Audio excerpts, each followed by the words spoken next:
मोतिया से महंगा कार्य करता हूँ। मैं ज़्यादा बात को नहीं करूँ क्योंकि टाइम ज़्यादा हो रही है।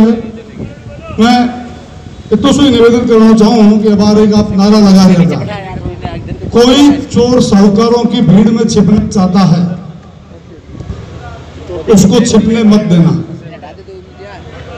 और किसी भी चुनाव को जिताने में सभी कुछ होने के बावजूद जब तक कार्यकर्ताओं का पूरा सहयोग नहीं हो, वो बूथ को ढंग से नहीं संभाले, एक एक वोटर को मशीन तक ले जाके बटन नहीं दबवा दें, तब तक ठीक वैसी ही हालत होती है कि भगवान मेघ नहीं बरसा देवे, फसल घनी जोरदार हो जाए, लेकिन अगर किसान जिके टाइम फसल काटन की टाइम और बे टाइम चूक जाए तो फिर बिरो कोई मतलब को नहीं रहे।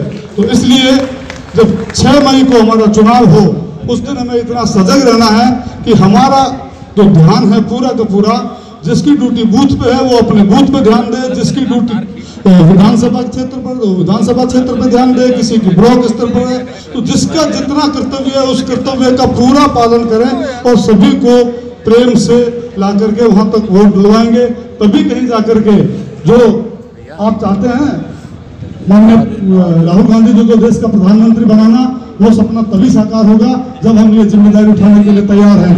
मैं आपसे निवेदन करना चाहता हूँ एक बार आप सब हाथ उठा करके सीएम साहब को ये विश्वास दिलाएं कि जो साहब का कांग्रेस पार्टी का राहुल गांधी जी का जो निर्णय है उसको आप साकार करेंगे। धन्यवाद साहब, धन्यवाद। एक छोट संघर्ष करो, हम तुम्हारे साथ हैं। एक छोटी सी बात निवेदन करके मैं अपना स्थान ग्रहण करूंगा।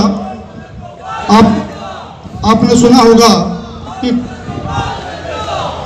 कोई भी आदमी ठगी करता है तो वो झूठ बहुत बोलता है, बार बार अपनी बात को बदलता रहता है। एक कहानी है ना कि एक आदमी हलवाई की दुकान पे गया और बोला कि भाई लड्डू क्या भाव है, कि 100 रुपए किलो, 1 किलो दे दो।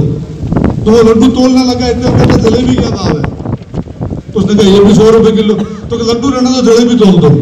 तो जलेबी तोलने लगा, इतना बोलता है कि ये पेड़े रहने का क्या भाव है, कि ये भी 100 रुपए किलो। तो ये नहीं, ये रहने दो।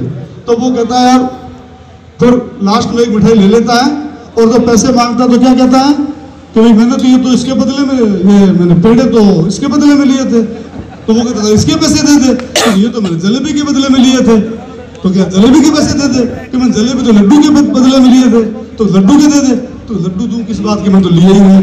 तो यही वो मोदी जी है जो बार बार आपसे वादे करते हैं।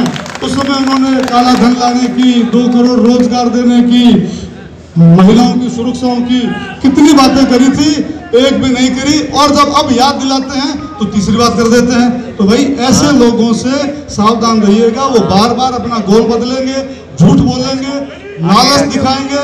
हमें इस झांसे में नहीं आना है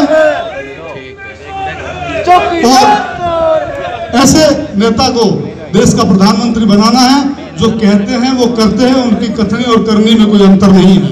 जो कुछ कहा है हमारी राजस्थान की सरकार के द्वारा, जो भी जन कल्याणकारी कार्य किए गए हैं, या इससे पहले जब केंद्र में हमारी सरकार थी माननीय मनमोहन सिंह जी के नेतृत्व में, तब क्या हुए इसके बारे में सीएम साहब के मुख से हम सभी सुनना चाहेंगे। तो मैं इतना ही निवेदन करता हूं कि उस दिन की हमारी जिम्मेदारी जो भी है उसको निभाएंगे। कार्यकर्ता अपने कर्तव्य को और उसको बहुत भली भांति जानते हैं, उसको अच्छे से निभाएंगे और एक अच्छे किसान साबित होंगे जो प्रकृति द्वारा दिए गए धान